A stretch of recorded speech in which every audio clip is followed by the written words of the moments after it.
Okay, thanks everyone. If I can just get everybody's attention. So yesterday we focused on the topic of what we buy. Today we're going to turn our attention to food, farming and land use. And it's at this point we also welcome our online viewers back, so welcome to the live stream as well. So over the course of this morning, we're going to hear from 6 speakers. We're going to do it a little bit differently to the way that we did it yesterday, just based on a bit of feedback from you and from the table facilitators as well. So after each speaker speaks, we're going to give you around about 8 or 9 minutes on your table just to have a conversation about what they've said and think about the questions that you want to put to them. And then when it comes to the Q&A a bit later, again, they're going to be at your table, so you'll have a decent amount of time to have a conversation with them then. Just a reminder that you've got the yellow and red cards, so if a speaker is speaking too fast, then hold up a yellow card. If you have kind of missed the last point that the speaker has made, then hold up a red card and they will repeat it for you. So we have 6 fantastic speakers today to talk to us about food farming and land use. And our first speaker is Indra Tilanathan from the Committee on Climate Change. She's going to give us an introduction to the topic of food farming and land use. So over to you, Indra. Good morning. How is everyone today? It's a bright and sunny morning. Okay, so thank you very much for the introduction. So I work for the Committee on Climate Change, and I'm the Agriculture and Land Use Analyst. And I work on how the sector can reduce emissions and its contribution to achieving the net zero goal by 2050. So first, I thought I'd give a couple of contextual slides on the importance of agriculture in the UK in terms of how much land it uses, its contribution to the UK economy, and also the amount of food that's produced that we consume.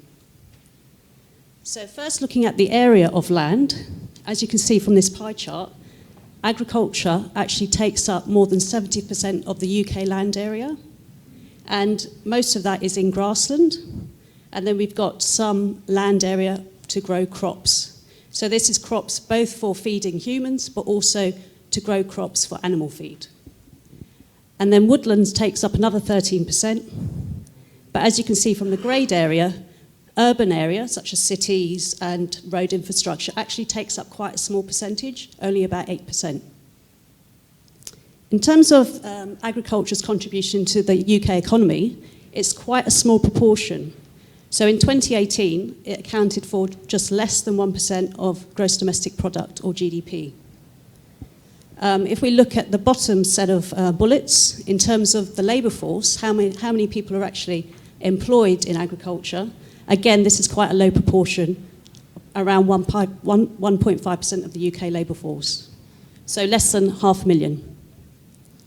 So agriculture offers quite a low contribution to the UK economy, but in terms of the amount of food that's actually produced, it's quite significant. So this first chart actually shows you, of the food that we consume in the UK, how much of it is actually produced within the UK by UK farmers. So the top line looks at indigenous food types. So this is the sort of food that we can grow in our climate. So it obviously excludes things like avocados or bananas. So you can see by 2018, roughly 3/4 of the food we consumed in the UK, that's indigenous type food, is produced domestically, and the rest is imported. The bottom line, the blue line, if we widen the type of food we consume to include things like bananas, avocados, kiwi fruit, for example, you can see that the amount of food that we do produce that is then consumed in the UK falls to, it's bobbling around the sort of 60% share. I'm sorry, I don't understand what you said there. Right, so what this, do you understand the concept of the chart, or? No, you've just said that we can produce 75%, but if we import, we're producing less. Is that... No. So the red line looks at the type of food that our climate can produce. So it excludes the more exotic tropical food. So of the food that we're able to produce in this climate, we roughly produce 75% of the total food that's consumed in the UK. So the remaining 25% is imported. The bottom line includes all food types that we consume in the UK. And obviously there's a lot of fruit we can't produce in the UK because we don't have the climate. Hence why that bottom line is a bit lower. So in 2018, it's about 60%.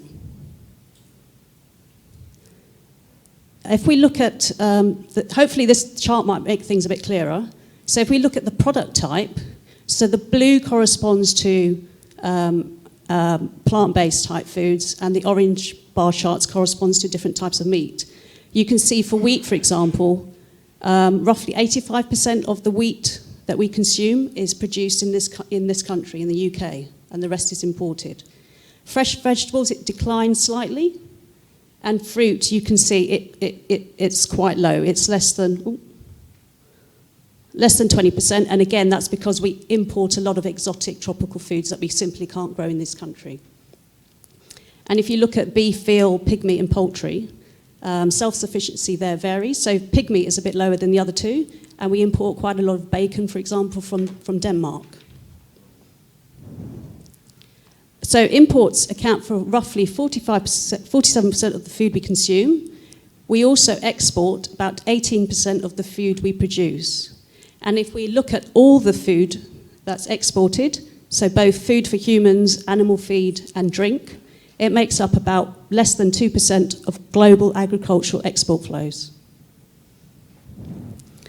So now looking at the amount of greenhouse gas emissions that's actually emitted within UK agriculture, we can see from this chart it's the 6th largest emitter in 2017. So it's the green line. And UK agriculture accounts for less than 10% of total UK emissions. And we can see by this green line it's been broadly flat, so we've seen no real decrease in the last 10 years. Now, if we look at the main sources of agricultural emissions, the biggest source of emissions comes from the digestion process of cattle and sheep. So this is, the burping that's talked about, the burping of methane. And this is because cattle and sheep have more than one stomach, which is needed to digest grass. But this actual process emits quite a lot of methane. And that can vary by feed type and also by cattle type. Second largest source is the emissions that's generated from managing our soils, our agricultural soils. And that accounts for roughly a quarter of UK agricultural emissions. And the two largest sources there are the application of fertiliser on grassland, on cropland. So fertiliser can either be chemical fertiliser or organic fertiliser, which is the manures you get from livestock. The third largest source, roughly 15% of agricultural emissions, comes from the storage and management of manure. So you can imagine, a dairy farm will generate a lot of manure. That has to be managed and stored, but that in itself would generate emissions. And the fourth biggest source, just roughly 10%, comes from tractors. So diesel, that's a big source of emissions, and also the equipment needed to heat livestock buildings for pigs, for example, but also the cooling and drying systems. If we look at the different types of greenhouse gases, we can see that methane accounts for over half of all UK agricultural emissions, and nitrous oxide a further 31%. Now, due to the complex biological and chemical processes associated with crop and livestock production, it is not possible to actually reduce these emissions to zero. So, at best, we can reduce these, but it will be very difficult to get them down to zero unless a big technological breakthrough comes in. But there are ways we can actually get farmers to adopt different practices on how they farm the land that can reduce emissions. So the first one looks at the digestion process I talked about. So the different animal feeds that can be fed to cattle that will help in reducing methane. We can also improve animal health. Also in terms of soils, farmers can be more efficient in the amount of fertiliser that's applied on soils, which will reduce the nitrous oxide emissions. And in terms of managing and storing animal waste, if we add acid to slurry stores, that can reduce emissions again. And in terms of energy use, switching away from diesel and fossil fuels to renewables can reduce emissions that way as well. And beyond reducing emissions, we also get other environmental benefits from adopting these practices. There are improvements in water quality. So if we reduce the amount of nitrogen that's applied on land, less of it gets washed into the rivers and streams. So water quality is improved. Also air quality. Agriculture is the largest source of ammonia emissions, which is quite damaging to human health. So if we can improve on that, we can get better air quality. Improvements in animal health, soil quality, and increasing biodiversity. So that's looking at what farmers can do to reduce agricultural emissions, but there's also a role for us as consumers in deciding the options and the choices of what we eat. So if we eat less beef, lamb and dairy, that can also contribute to a reduction in greenhouse gas emissions. And as you can see from this chart, when looking at the animal protein sources, they have a much higher emissions attached to that unit of protein. So this chart is looking at the unit of protein and how much emissions is attached to each unit. So at the extreme left, you see beef has the highest emissions intensity. And then as you go along the chart to the right, you can see that generally, pigs and poultry has less. And then when we get down to peas, for example, that's a very small element there. But when we do eat beef, lamb and dairy, it's important that we eat products that have the lowest emissions intensity. So this chart shows you from across the globe the emissions intensity of beef. So we can see that the UK does actually quite well in terms of having the lowest emissions intensity of beef production. So we don't, if we want to reduce our meat consumption, we can do that, but it's important where that beef comes from. So you can see Brazil and Indonesia has quite a high emissions intensity, and a lot of that is due to deforestation, take the trees down in order to graze animals. So that's looking at agriculture. This is now looking at the way we manage and change the use of land, which is also important for reducing emissions and improving our net carbon sink. And again, there are ways we can do this. Planting more trees, also planting them on farm, energy crops, and restoring peatlands. And there are also a wider set of benefits attached to doing all of this. So my next set of speakers are going to go into this in much more detail. So the first set of speakers are going to look at the role of farming in delivering net zero.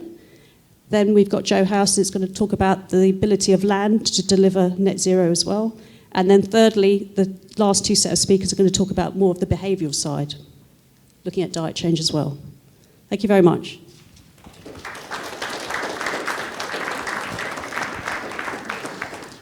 Thank you very much to Indra. So we're going to give you about 8 minutes now, just to have a conversation on your table about what you've just heard, and particularly think about any questions that you want to put to Indra when she comes to visit your table a bit later.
Final 30 seconds.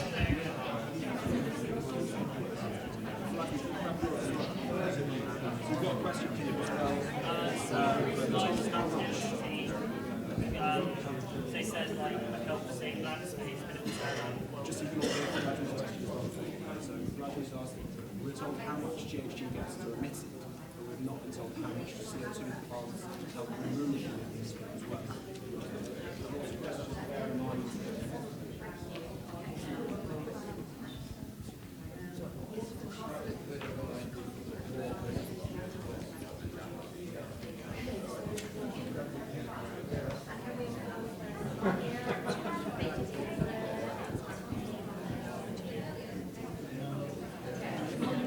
Okay, table facilitators, do you mind moving the flip charts to the sides of the room?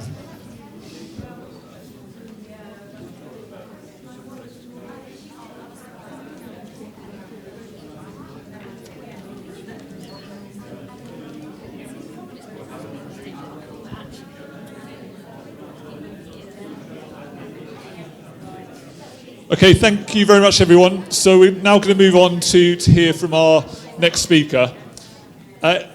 If I could just cast your mind back to yesterday where I described the difference between informants and advocates. So we've had a series of informants up till now, so people who have given kind of a range of different perspectives, range of different evidence. Our next couple of speakers are what we're calling advocates, and they're going to give more of an organisational or personal opinion on the topic. So first up, we're going to have Kerry Jones from the National Farmers Union. So over to you, Kerry. Thanks. Yes, hi. And I promise that when I'm not speaking loudly to make the screen shake. It is just the wind. My name is Keris, and I work on climate change for the National Farmers Union.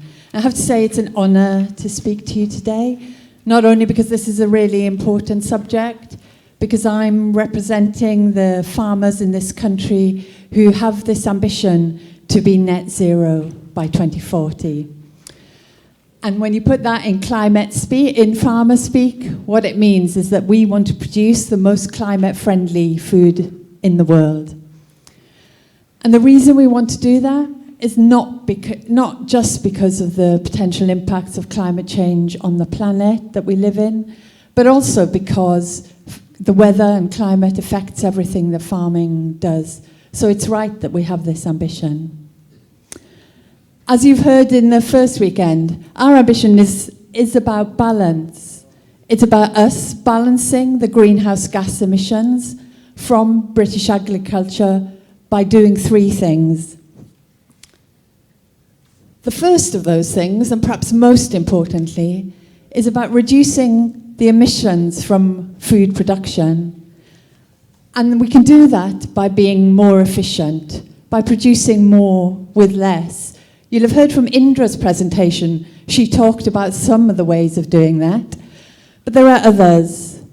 So we can work with science, and they can help us identify individual animals which are naturally healthier, grow quicker, or are good mothers, so we can use them to breed the animals of the future.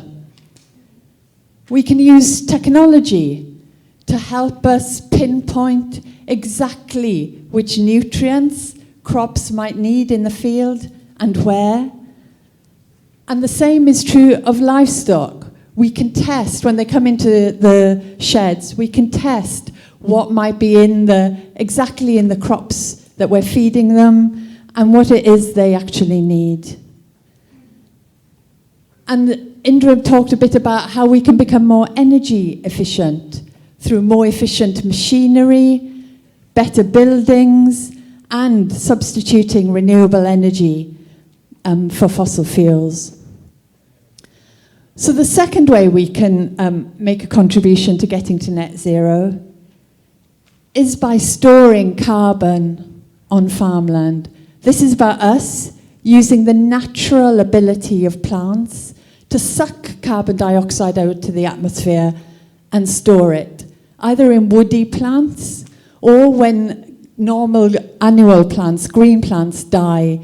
That carbon can then be stored in the soil for a long time. Indra talked about how 2/3 of our agricultural land is grassland. And that's already a really good store of carbon. But the opportunities to increase the amount of carbon in our soils comes in the soils which grow crops.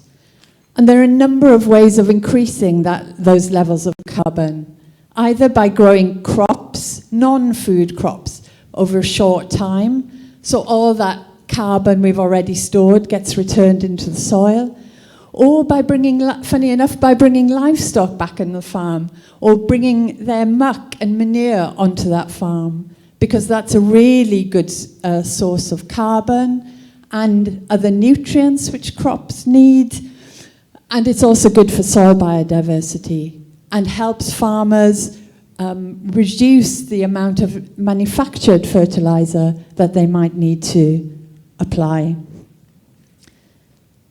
We can also do some things with the woody plants on farm.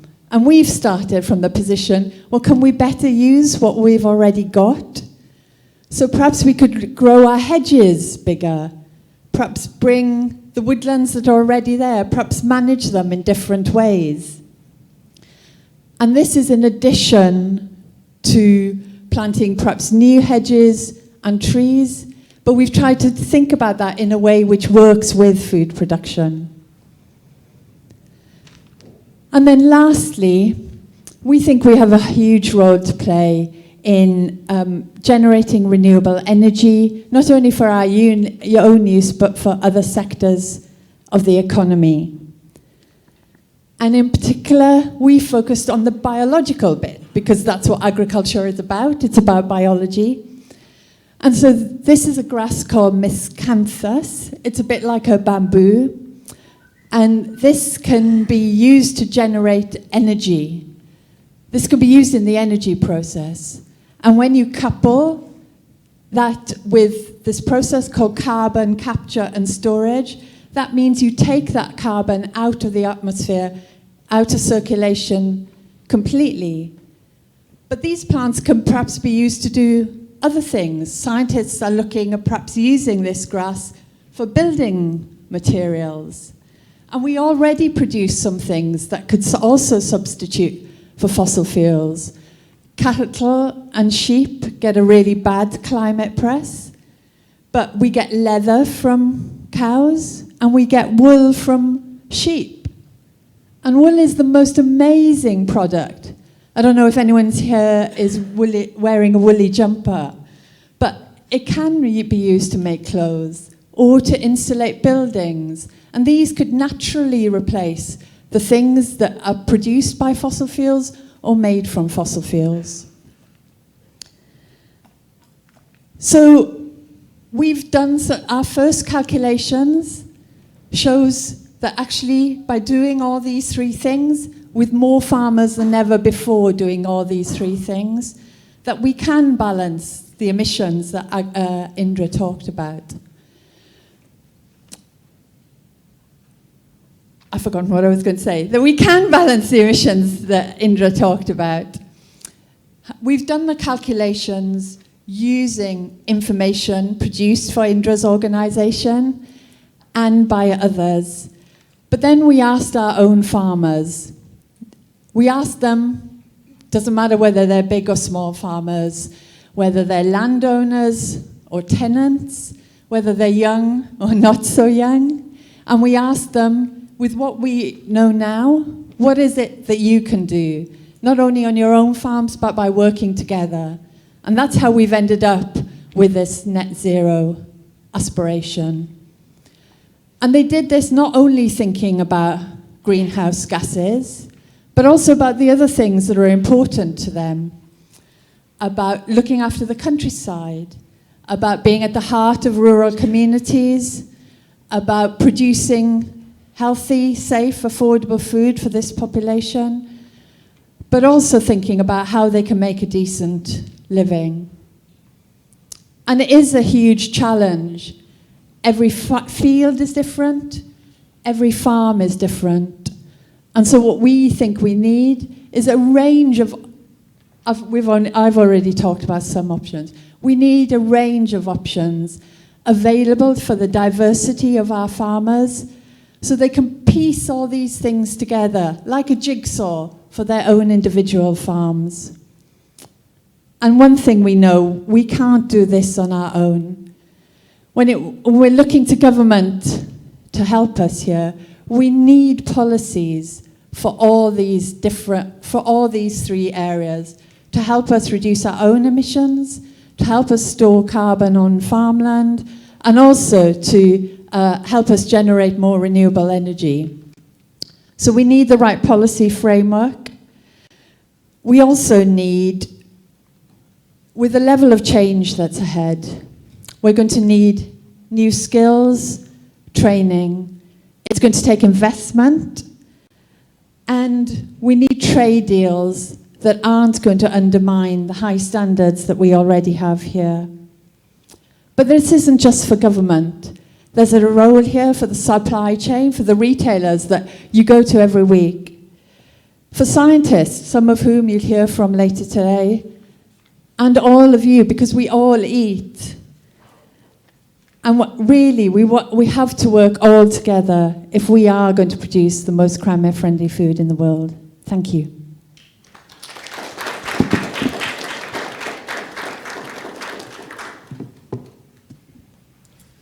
Thank you very much to Keris for that.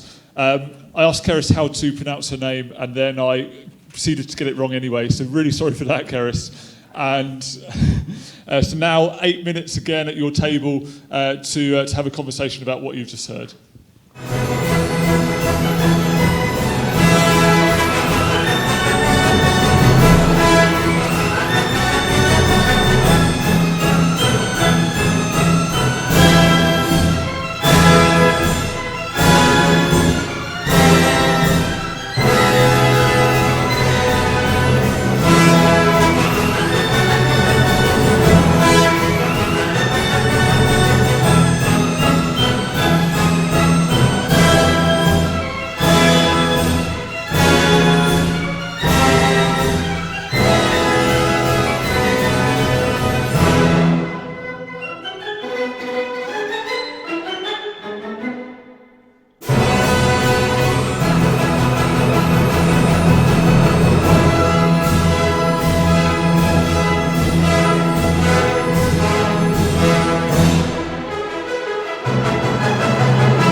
So next up, we have another one of our advocates. So I'd like to welcome Sue Pritchard from the Royal Society for the Encouragement of Art, Manufacturers and Commerce. Over to you, Sue. Thank you, and thank you very much for having me. I am really, really pleased to be here. The RSA Food Farming and Countryside Commission is an independent inquiry that was established 3 years ago, and we published our reports in July last year. We were incredibly relieved and grateful that they received an enormous amount of support from all the political parties and from over 130 different organisations, farm businesses, retail organisations, green organisations, citizens groups, because we invested a great deal of time, as indeed you are, on exploring some really, really difficult issues in order to be able to make our recommendations. So what I'm going to try and do in a way that's really quite hard for me is to scamper through the evidence that we took into account before we made our recommendations, and then I'll talk you through a little bit about where we think the most promising prospects are for the future. So it was an independent inquiry, outside of government, non-partisan. We were funded by the Esme Fairbairn Foundation, a charity, and that made it possible for us to take evidence and take into account evidence from a very wide range of bodies of knowledge and different kinds of science.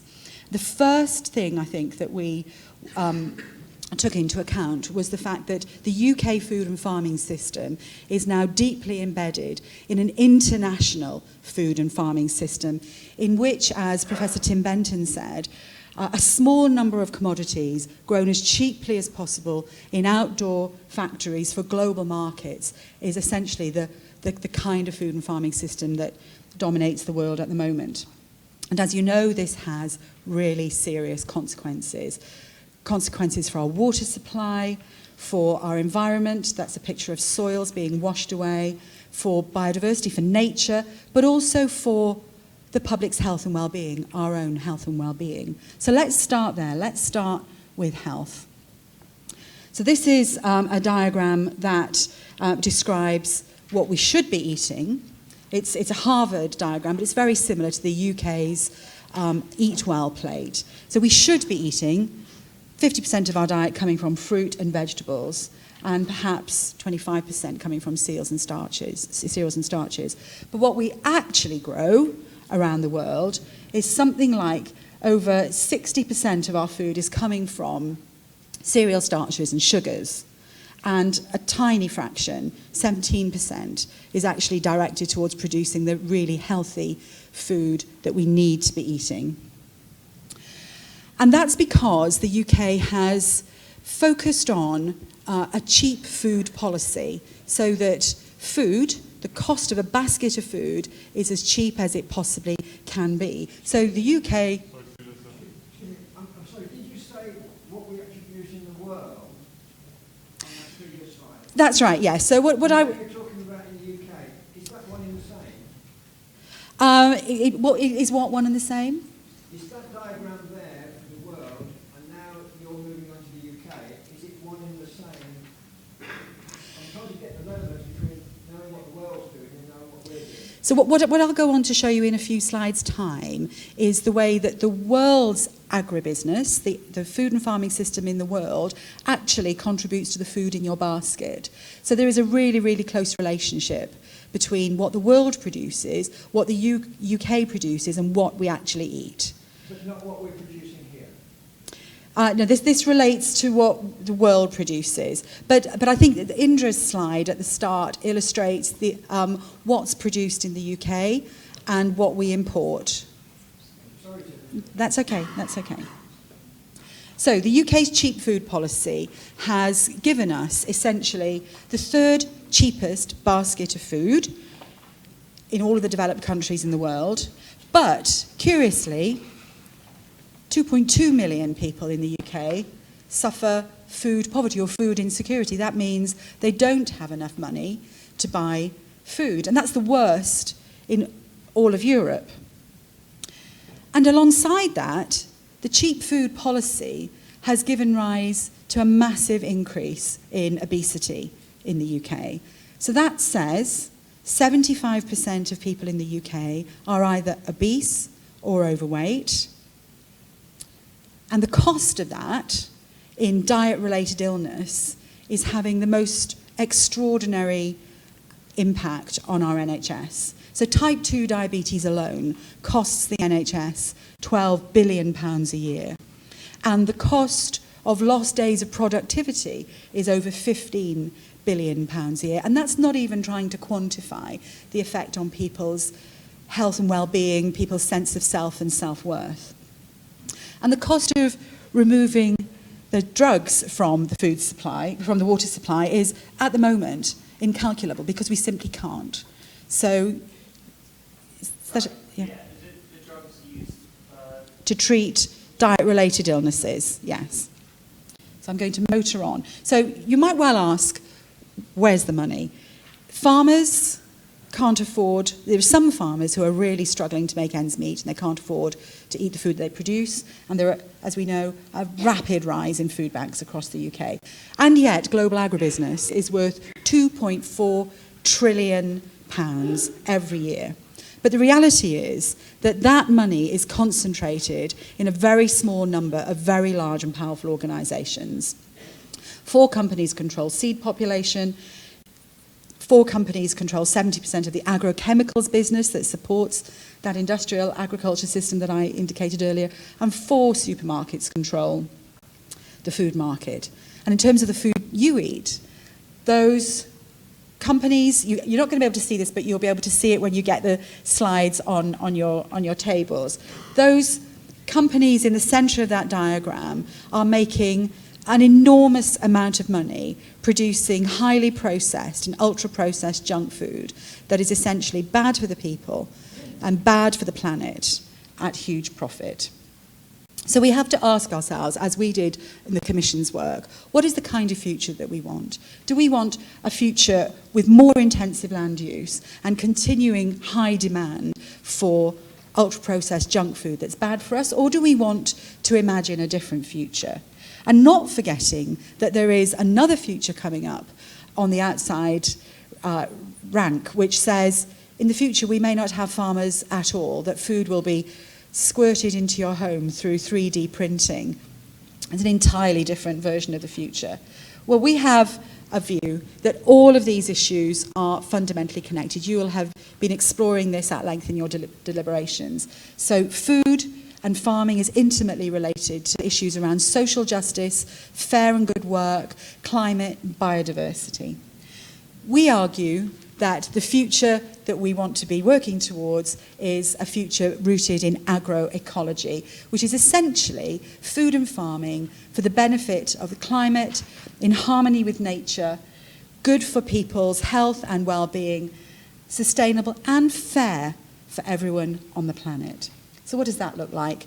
Our recommendations centred on 3 sets of areas. The first, healthy food has to be everybody's business. It should not be possible anymore for companies to make profit from your and my ill health or from trashing the planet. And therefore we need much stronger policy frameworks to deal with that. We talk about levelling the playing field for a fair food system, introducing radical restrictions on the marketing and manufacture of the really unhealthy stuff. Designing healthier high streets, you're likely to hear today, not just about the kinds of choices that we get to make in our shops, but how the whole food environment needs to help us make easier choices. And we need international measures to stop that concentration of power in the hands of a small number of countries. But essentially, government can use its buying power to encourage us to eat much more and of the good stuff, of fruits, vegetables, nuts and pulses and everyday food. So farming absolutely can be a force for change, and an agroecological farming transition includes things like planting trees, restoring peatlands, managing wetlands, growing hedges, reducing antibiotics and other chemicals, improving animal welfare and making sure everyone has a fair price. And for that, I'm going to concentrate on how we can invest in growing more of the good stuff, supporting UK horticulture to grow more fruit, more veg. Now, there are all sorts of different ways of doing this. At the moment, we tend to focus on open field production. I'm going to have to scamper really fast. Open field production uses a lot of water for little yield and a lot of food miles. Growing in greenhouses uses much less water. You get more yield, but the food miles don't necessarily improve a great deal. Vertical farming in cities and in urban centres can make a dramatic difference. Much less water, much more yield, and far fewer food miles. The problem is that this evidence is all based on growing lettuces. This is an illustration of how to grow lettuce. Now, I like rocket as much as the next person, but that's not the kind of nutrient-rich food that we really, really need to be growing more of. And at the moment, the evidence isn't supporting these modern methods. So we will need a variety of approaches to grow the healthy food that we need on land and in greenhouses and in new modern methods. But the really, really important point that I want to land with and finish with is that all of these conversations are complex, contested. People have very different, strongly held views. And we need a framework, a process for deciding how we are going to use our land. Food or forestry, housing or infrastructure, rewilding or green energy. We need the right structures for a fair and balanced debate for public value.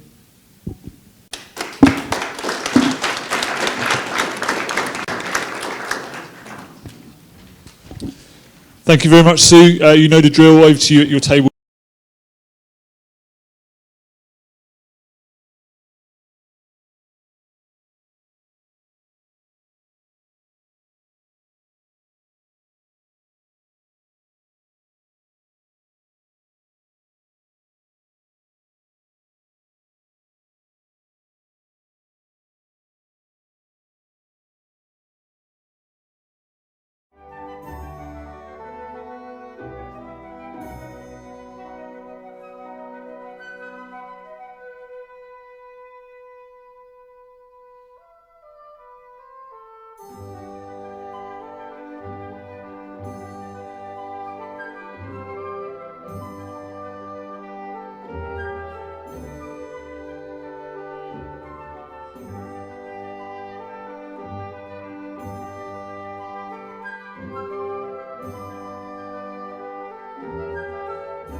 speaker.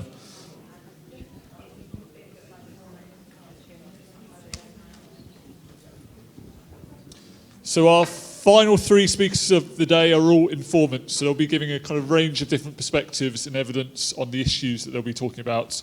And the first of those is Dr. Jo House from the University of Bristol. So over to you, Jo. Hi everyone, and thanks for giving up your weekends to be here and doing this, and thanks to the organisers for having me here. So I'm going to talk to you about how we use land, but not to do with food. It's going to touch on some of the things the previous speakers have said, but I'm going to go into a bit more detail. I'm going to really focus on forests and peatlands and bioenergy and biomaterials in my talk, as grasslands and soils have already been covered to some extent. And that's kind of what Tony Juniper was talking about. Yeah. When Tony talked about natural climate solutions, and that's a lot what we're going to talk about today. So my key messages for you is that the land is already storing and taking up carbon. There's loads of carbon in our soils, more in our soils actually than in the vegetation, and about half of that's in peatlands. And they provide all these different services for them. But without protection, that soil carbon, that carbon in the would be lost very, very quickly and sometimes irreplaceably.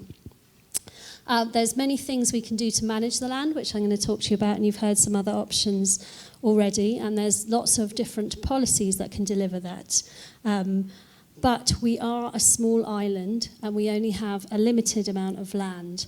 And so there's only so much the land can do, so you still need efforts in energy and other sectors. And I'm going to pick up on what Inja was showing earlier. She showed this graph with all the lines that are showing the emissions from all different sectors in the UK, from energy and power and agriculture she highlighted in the green line. The line I want to highlight is this black line that's down the bottom that you can maybe just see that's actually going below. It's going into the negative numbers. And that means that that's taking carbon dioxide out of the atmosphere. And that's mostly in forests and other kind of land use change that's going on in the country. And then if we look at the other slide Inja showed up here, you can see, again, the forestry, it's showing negative emissions. That's the balance between growing trees and cutting trees down. I mean, trees in the UK are taking carbon dioxide out of the atmosphere on balance, the net. Similarly with grassland at the moment, while peatlands at the moment are emitting carbon to the atmosphere. And so are croplands. There we've had conversion of grasslands to croplands and forest to croplands. So those are the bits I'm going to pick up on. And to go back to the point of land being limited, and Inja showed you the same numbers, the same percentages in the donut she showed of what we are using our land for at the moment in the UK. And she focused on what was in agriculture. I'm going to focus on what's in forestry, which is about 13% of our land area currently. But also peatlands, which aren't shown as a separate category because those are the very, very carbon-rich soils that are underneath many of our forests and grasslands and even agricultural land. So the thing to remember about land in the UK is we've got a growing population. That land is already being impacted by climate change, both positively and negatively. So we've got longer growing seasons already, which means that plants can grow for longer. We've got the carbon dioxide in the atmosphere actually has a fertilizing effect on plants, and so can actually increase yields. But then we've also got floods and heat extremes, which are having negative impacts. And the further we go into the future with more climate change, depending how much we manage to do globally to limit climate change, there'll be limits. Sorry, Martin, could you just explain this diagram? It's not geographically representative. No, it's not geographically representative at all. That's just to show you the percentage. It's just an indication of the percentage of land under each of those uses, just shown across the UK, but not geographic at all.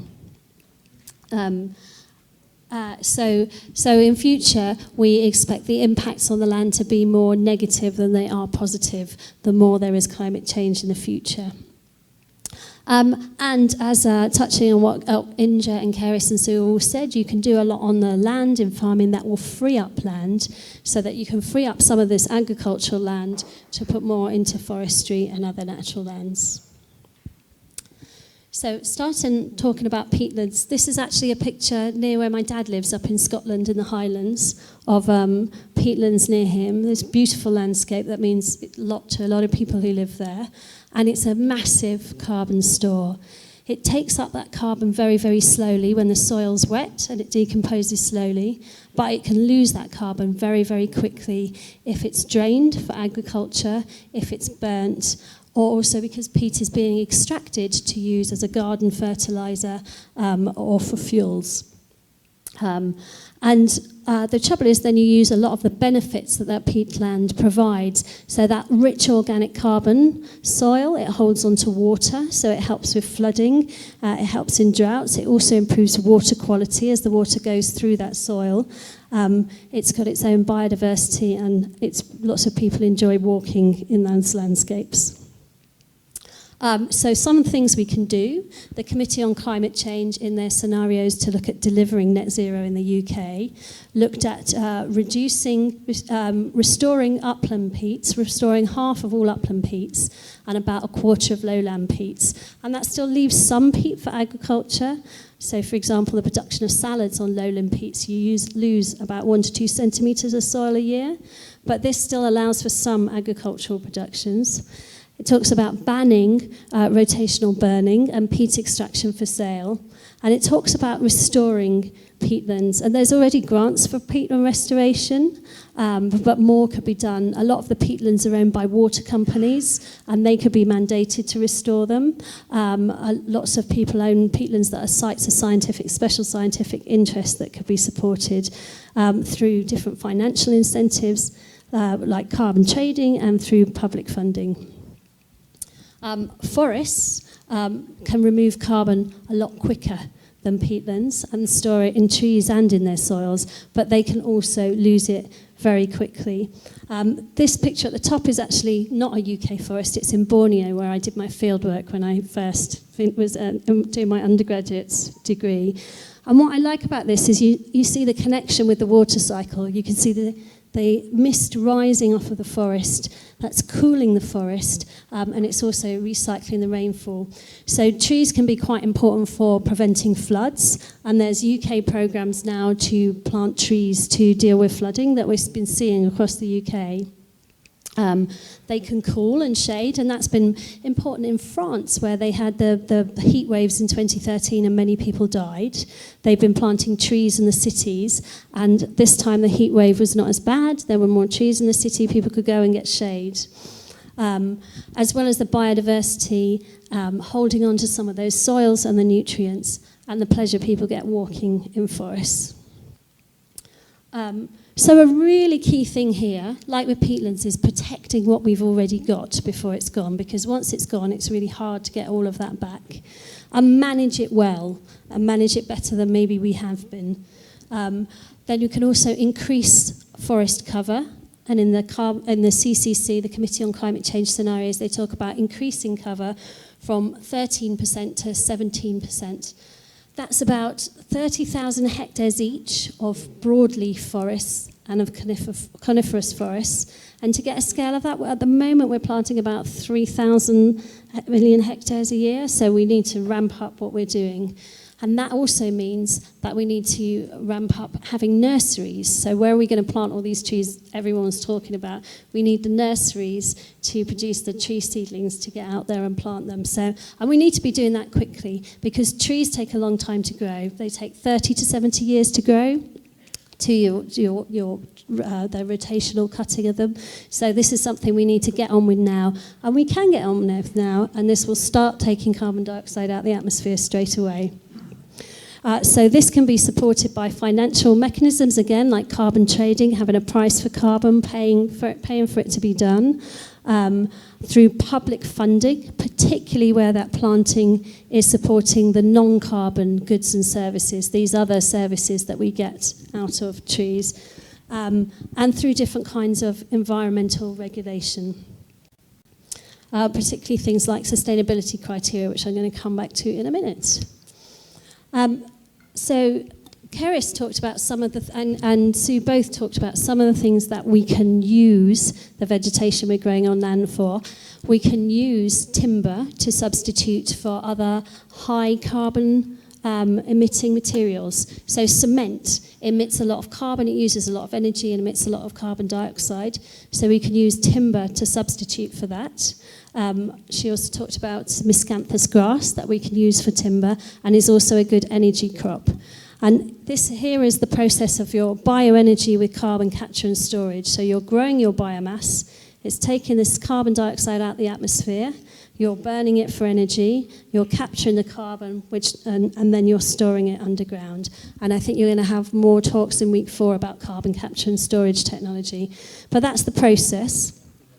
And there's many different things people use for biofuels, but actually there's an awful lot of residues we get. So when we get timber and you get the chippings from the timber, you can use those to burn for energy. The slurry that was being talked about earlier, you can put that in anaerobic digesters and produce gas that we can use for energy. So there's quite a lot we can do with residues, and in addition to being able to grow energy crops. And this is Drax. It's a coal power station that has been converted, 4 of its boilers have been converted to bioenergy, and it also has a little carbon capture and storage demonstration point. It's just in carbon capture, not the storage at the moment.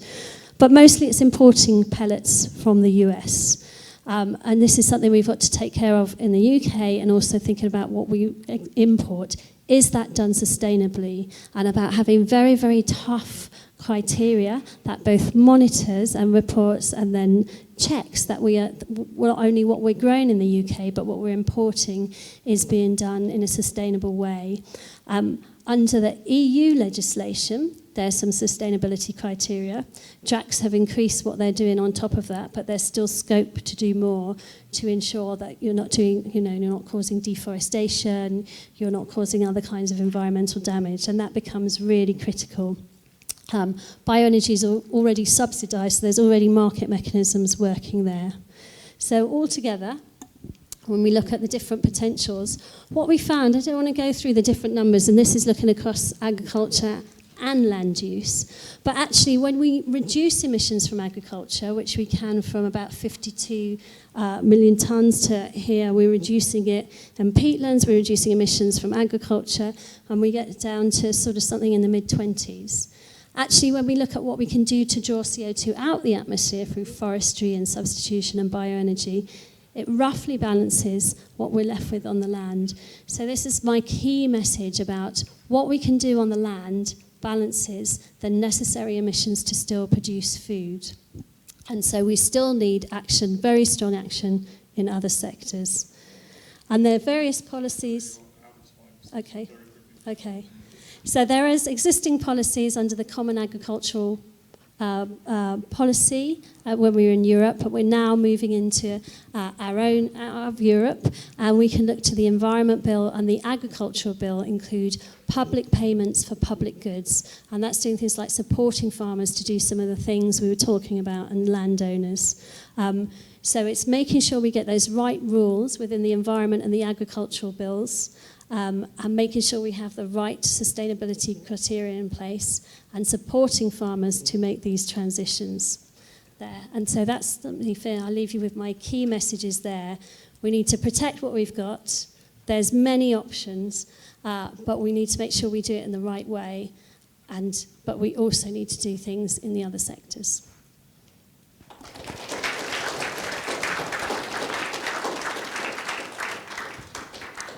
Thank you very much to Jo. So I realise this is a lot of kind of back-to-back speakers, so I'm going to give you a bit of extra time for this slot. And if you want to take a bit of that time to go and stretch your legs and maybe get a coffee or something and bring it back to your table, that's absolutely fine. But back in here for 5-2 to start with the next speaker. So you've got about kind of 12 minutes or so to have that conversation and stretch your legs if you want to.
Okay, thanks very much, everyone. We're now on to our final couple of speakers for the weekend.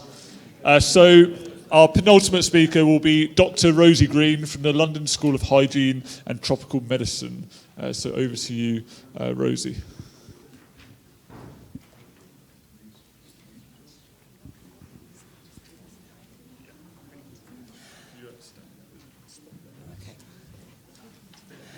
Good morning, everybody, and thank you very much for having me here to talk to you today. So you've already heard from some great speakers this morning on topics like farming and land use and what we can do to reduce our emissions from those. So I'm here now to talk to you a little bit about individual choices and diets and what we can do further to reduce our emissions using dietary change. So I'm going to talk mainly about the three questions you can see behind me here. What foods are the biggest part of the problem? What are the pros and cons if we start to reduce those foods in our diets? And what could we eat instead? So Indra has told you already a little bit this morning about what foods produce the most greenhouse gases. And these are just two pie charts to illustrate to you a little bit the difference between the amount of different foods we eat and the amount of emissions that they produce. So the chart on the left is showing you the percentage of different food groups that's in our diets by weight. And the one on the right is showing you the percentage of the same food groups that makes up the total emissions produced from our food. So, for example, that sort of purpley one at the top on the left is red meat. And it's under 10% of our diets by weight, but it's producing around a quarter of the emissions. And in contrast to that, you can see the green and orange ones down the bottom. Those are fruit and veg and cereals, and they're just under half, between a third and a half of our diet, but they're producing a lot less of the emissions, and that's something I'd like you to keep in mind as I go on a little bit. So how do emissions compare between different types of diets? This is some work that was done by our colleagues at Oxford University a few years ago, and they looked at what people say they eat in the UK and classified them into types of diets and then calculated the emissions from those different diets. And this is per person. So you can see that the high meat people who are on the far left, their diets are producing just over 7 kilos of carbon dioxide equivalents per person per day. And then if you go down to the vegans on the right, it's under half that. It's just under 3 kilos. And then you've got everything in between, depending on the different types of diets. And the Committee on Climate Change is at the moment saying that we should reduce that meat consumption by around 50% to get to net zero. So that would put us in the low meat group, which is sort of in the middle there. But what about our health? And Sue has already introduced that topic for me very kindly this morning. We know, as Sue says, that most people in the UK are not eating a very healthy diet. In fact, the last time we counted this using our national dietary survey, it was less than 0.1% that were actually meeting the guidelines that we have. And those guidelines are things to do with making sure we eat enough fruit and vegetables, not eating too much fat or sugar or salt. So we kind of got a long way to go before our diets are considered healthy. And there is a huge cost to those poor diets. It's responsible for at least 10% of illness and deaths in the UK. Similar costs, it's similar to smoking. And it's also costing the NHS a lot of money every year. And you've already seen this plate. It's what the healthy diet should look like. This is the Eat Well guide that's produced by the government to tell us what we should be eating if we want to be healthy. And if you just think back to that pie chart that I showed you before, where the fruit and vegetables and the cereals were less than half of the diet, you can see from this that actually they should be more like 3/4 or even more. Whereas the meat and the dairy should be, for a healthy diet, quite a small percentage of that plate. So what would happen if we all just tried to eat a little bit more healthily and tried to meet those guidelines that we already have? Well, we could reduce emissions from food, our research has found, by about 17% just if we ate more healthily. And also a nice side effect of that would be to increase our lifespan by an average of about 8 months. And that's mostly because we know that red and processed meat is associated with a number of health conditions. So it's linked to heart disease, it's linked to strokes, it's linked to particular types of cancer like bowel cancer, and it's also linked to diabetes.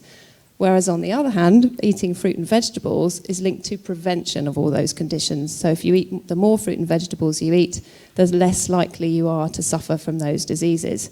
So the more we reduce our meat and the more we increase our fruit and vegetables, the more we can also reduce the greenhouse gas emissions from our food, because the higher emission foods, yes.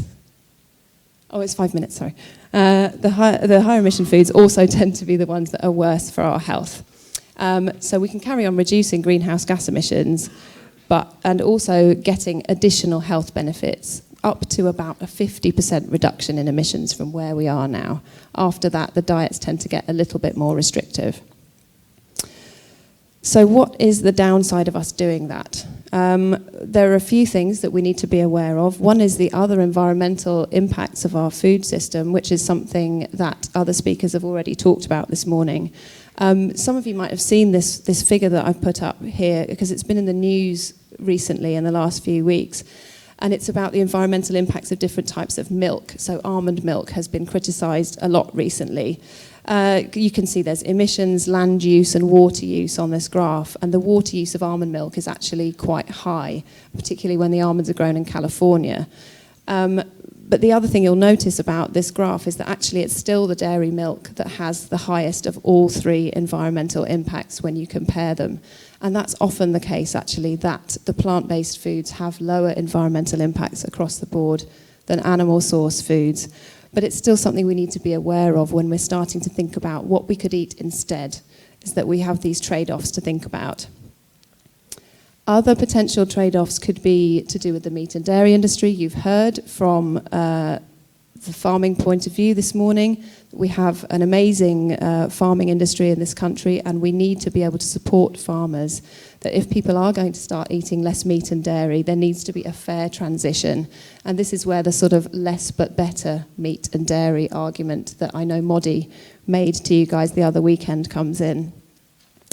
It also depends what we're substituting, and I'm going to talk a little bit about that in a minute. But for example, if we want to encourage people to eat more chicken and pork instead of more red meat, that might have an impact on, for example, animal welfare, because as we know in the UK, a lot of our animals are reared outdoors in the fields, and that's particularly the cows and the sheep, whereas pigs and chickens can often be reared more intensively. And so that's something to think about, whether we want to switch people to eating more of those animals and potentially reducing animal welfare standards.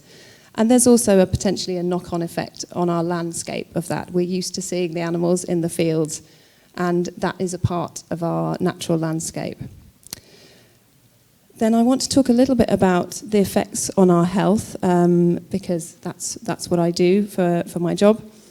We know that meat and dairy do have health benefits. They provide us with nutrients that our bodies need. So they provide us with protein and also iron, B vitamins and calcium. And so if we're going to reduce the amount of those foods that we're eating, we need to make sure that we're not going to disadvantage people's health. In terms of protein, we currently eat more than we actually need, so that's unlikely to be a problem. If we reduce that amount of protein, it's not so much of a worry. But there are people that are deficient in iron, B vitamins and calcium in this country, and particularly often women and teenage girls. So when we think about what we're going to eat instead, that's another thing to bring into consideration. I've already mentioned that we could be eating chicken and pork instead, but there are trade-offs to that. But again, we get a lot of the nutrients we need from those other meats. This is a bowl of pasta, and because it's there for two reasons, really. It's there because we do need to be increasing the amount of cereals we're eating, and that can give us some of those essential nutrients. But also, this is actually insect pasta, which is a food that some people are telling us that we could be eating more of. Insects are a protein source. They're low down the food chain, and so they have much lower emissions associated with eating them. And I've really just put this here to show you that you don't necessarily have to shovel a fork full of crickets into your face to be eating insect protein. It's one option that people might want to consider in the future. This is cellular agriculture, or what we call lab-grown meat. So it's a burger that's been grown in a laboratory, which is another option of food for the future. Around a third of the beef we eat at the moment is in minced beef form. So this is an option that maybe people might want to take if they want to continue eating meat, but meat that has not been raised on the land or from an animal. It's currently in the very early stages and it's expensive. And there are issues around whether people will want to eat that or whether they should want to eat that, but it's an option that I'm presenting. And also we have the plant-based alternatives to meat and dairy, so we have things like soy milk, plant-based burgers. Again, at the moment they're quite expensive, and so we need to think about whether we should be trying to make those alternatives cheaper. And then, as I said, the final alternative is to eat more fruit, vegetables and pulses and have a diverse diet. And then you can, with a low meat and dairy diet, get all of the nutrition that you need. And I don't need to show you this slide, it's just showing you that the emissions are lower from those other types of foods. So my final point really is to ask, first of all, is it okay to change people's diets or to try and change that? That's something for you guys to think about. One initial point to make would be that the food industry is already doing this all the time through product placement and through marketing. And so a question would be whether the government should also be doing more of that, trying to change what people are eating. Is it fair and can everyone afford to change is another issue. If food starts to become more expensive, it's possible that poorer people could lose out. And so it's important to think about whether the measures that we would take would be fair. In terms of measures, I'll go through these only quickly because I'm sure that the next speaker is going to talk about them more as well. There are softer and tougher ways to try and encourage people to change their diet. The ones you can see here are some of the softer, more sort of nudge-type measures through reducing the meat and dairy in publicly provided meals or encouraging substitutes or labelling emissions like we would label the nutrition on foods. Or a slightly tougher approach would be to try and change the prices, so make the healthier foods, the lower in emissions, cheaper, and make the higher emissions foods more expensive. The UK already has a soft drinks tax, which has reduced people's sugar consumption, and in many countries, particularly in the EU at the moment, they're talking about introducing a meat tax or a carbon tax, which could reduce the amount of those foods people are eating and also could potentially raise quality and animal welfare standards. And potentially such a tax could also raise money that you could spend on making fruit and vegetables cheaper or on other measures to combat climate change or on other health measures. So I'll leave you with this slide that's showing that diets are actually already changing. People are already reducing their meat consumption. About a third of people in this country now identify as meat reducers, and it's much more among women and among young people. And if a lot of people start to make small changes to their diets, it can lead to a sort of tipping point where there becomes a new normality and where people just adopt different diets automatically. The question is whether we can get there by 2050 on this natural change that's already happening, or whether we need to introduce some more measures to accelerate that change. And that is up to you guys. Thank you very much.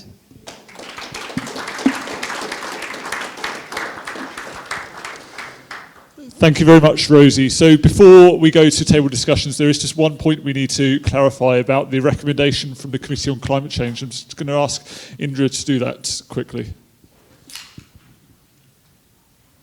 Yeah, in one of Rosie's slides, she said that our scenario on reaching net zero implied a 50% reduction in beef, dairy and lamb. It's actually a much lower reduction of 20%. So we said a 20% reduction would still enable us to reach net zero. Great, thank you, Indra, for clarifying that. So now I'm going to give you only 5 minutes this time to have a conversation on your tables because we're running a little bit late and I don't want to cut into your break. So 5 minutes for a conversation and to get your questions together.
going to wait for flip charts to be moved.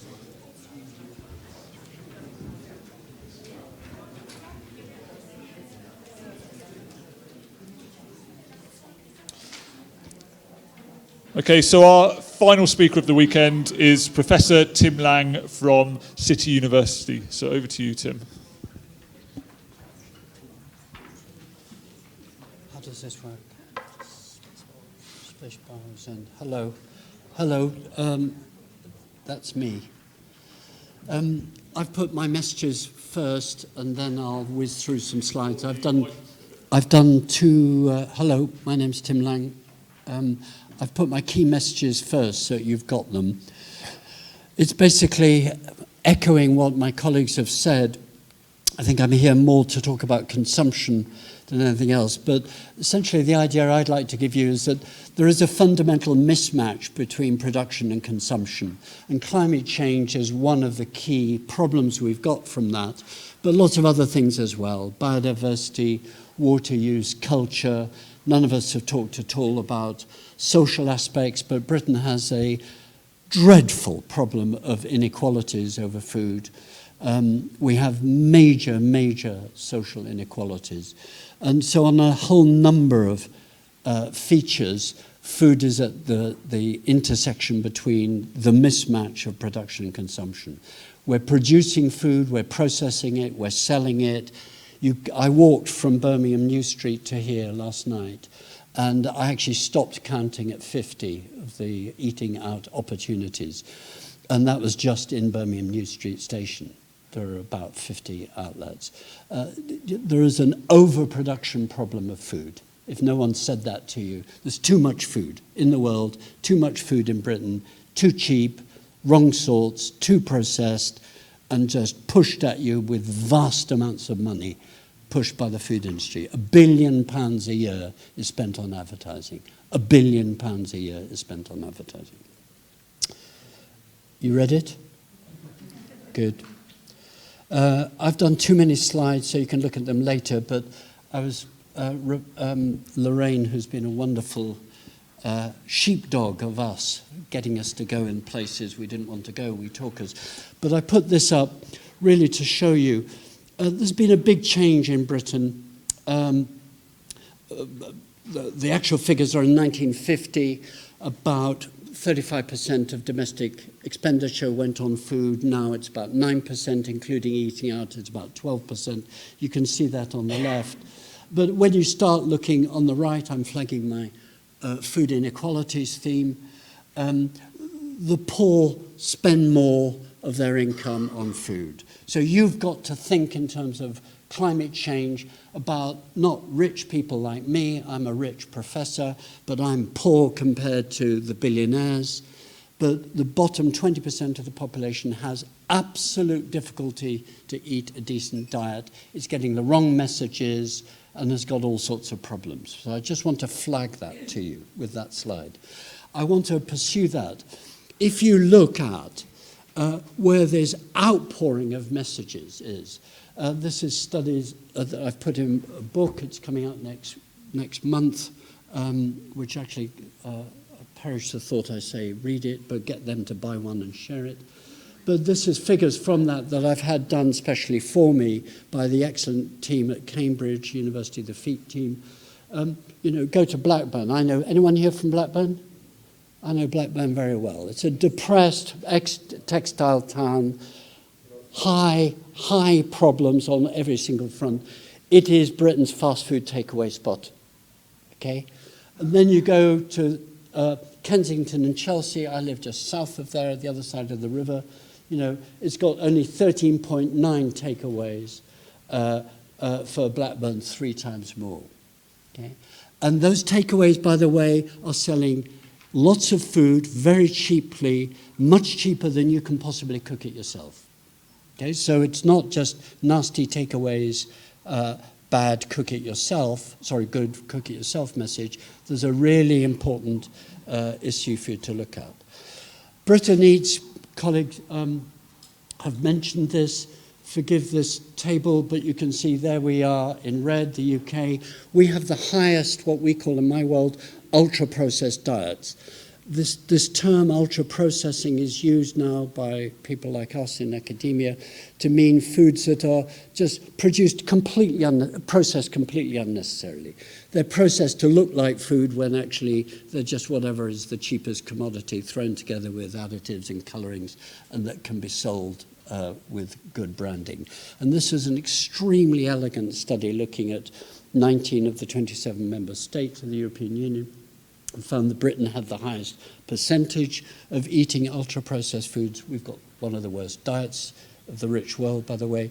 And here in one slide, as it explains it, on the left-hand side are low-income countries. In the middle are middle-income countries. On the right are rich countries. We're a rich country, Britain, even though we've got massive inequalities. And you can't, I've got to move camera, I'm sorry. But the blue is ultra-processed foods. Red is ordinary processed foods, and the green is soft drinks. Basically, as countries get richer, they start eating more of this crap, if I may use a scientific term. And we do that. We do that, and we have done that for 100 years. Britain went through what we call the nutrition transition at the beginning of the 20th century, and we've accelerated. So now it's stabilizing. There's a limit to how much rubbish food we can eat, basically. So the companies that do that are now going abroad and getting the low-income transition to the middle-income countries. It gets me out of bed, actually, as you can probably tell. I'm extremely angry about this. This is what we've got to reverse. And climate change is in the middle of all of this, by the way. That, I'm sure some of you are nodding. If you want the boring stuff, I've spent the last 4 years of my life working on this, the Eat Lancet Commission that came out exactly a year ago, took us 3 years to do. If you need one table to look at from me, this is probably it. Different foods down on the left, and then you can see greenhouse gases, land use, energy use, acidification and eutrophication, that sort of damage to water systems. You get flow of excess nutrients, ends up in the sea, in the rivers. So there's a very complicated ecosystems impact that how we eat has. And the problem is, and I speak as an ex-farmer, I'm an ex-farmer, I bred pedigree washed black cattle, okay? So I'm not someone who just thinks food comes from the air or comes from Mr. Tesco, it comes from the land or the sea. The problem is the big impacts are associated with meat and dairy. We've got to do something about that. You must come up with some suggestions how Britain can reduce what we produce, get it better, and eat less of it. That's got to be part of your story, and that's the data for it. This is from the Eat Lancet. Basically, we concluded we've got to produce less meat. That's the red. We've got to reduce globally, this is global figures, by about 75%. But the good news that Rosie and I were here as the last speaker and I, really as health people, the good news is vegetable production needs to go up 75%. Fruit, 50%. Fruit, seeds and nuts. My granny was from Kent. I was brought up eating hazelnuts. If you look at the figures on hazelnut production in Britain, it's collapsed. There are lots of good news stories, and they're all about horticulture. Even though I came out of agriculture, I would say forget agriculture, it's horticulture where the good news is. I'm going to skip that. And here's why. This is the latest figures from DEFRA. Britain has of croppable land about 6 million hectares. Horticulture is using precisely 165,000 hectares. We do hardly any. If you notice all the slides my colleagues have presented, beautiful slides, Committee on Climate Change, horticulture doesn't even feature in it. And yet it's the good news. So you've got to come up, I urge you, that's why I'm here, to recommend more horticulture as we transition out of a climate change inducing agriculture and food system. I'm going to drop all of that. Yeah, you can. It's growing plants. Growing plants, fruit, veg. I'm going to skip that. Okay, I was asked by Lorraine very quickly, where's Tim? I'm now answering the things she wanted me to do as well. Just bear in mind this explosion of the eating out market. Bear in mind we've got on the right-hand side this battle that's now going on between food retailers and the fast food joints as to who feeds us. We eat all the time, by the way. The British eat all the time. We've got to cut down when we eat and how much we eat. And here's this.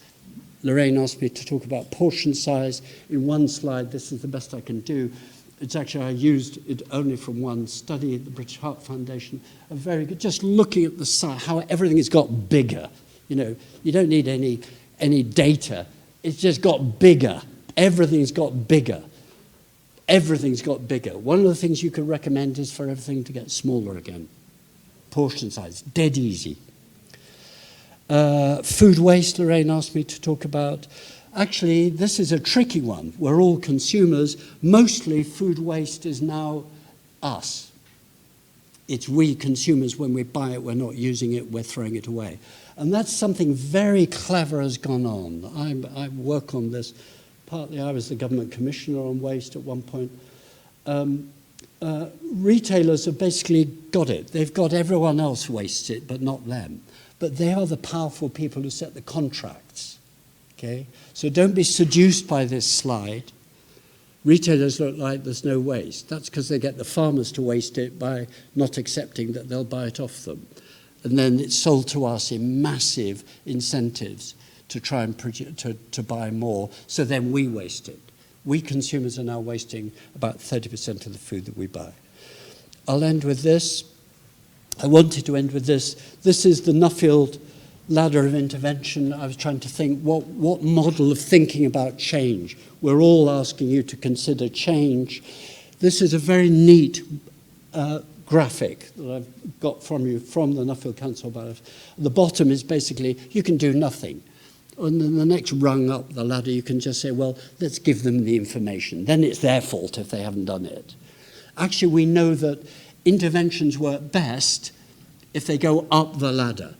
Laws, regulations, contracts. At the moment, we've got a culture in Britain which puts the responsibility on you as the consumer without giving you any information. The quicker, if we want quick change on climate change, we're going to have to go up the Nuffield ladder. I'll miss that. I end with this. I think Tim is hovering. I'll echo what Rosie did, and I think was implicit in all of us. We can do a fiddle about this. I sat in my study at home and just said, what would be the things I would say to them? And these are it. I think you've got to think about a really big redesign. There is a redesign thinking going on in DEFRA at the moment called the National Food Strategy. Have they been told about that?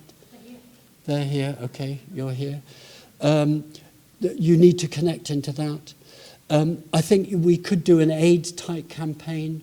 You know, if Britain needs to change, it's got to be got a grip with. One of your recommendations, I think, could be to have a massive, really seriously massive public engagement campaign.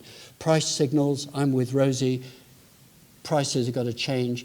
I was one of the people who pushed for the sugar tax and the soft drinks levy. It's working. If you change prices, people change their behaviour. I think very strongly, Rosie and I agree, we need sustainable dietary guidelines. We've got, I think, very pathetic nutrition guidelines, which in the bottom left-hand corner say, oh, please eat a little bit less meat. We actually need to integrate. One of your recommendations could be better integration of climate change with nutrition. And then make that the basis of all contracts, not just hospitals, but everything. It's got to have some teeth behind it. So sustainable dietary guidelines is a critical policy intervention. I'm stopped. That's it, I've gone.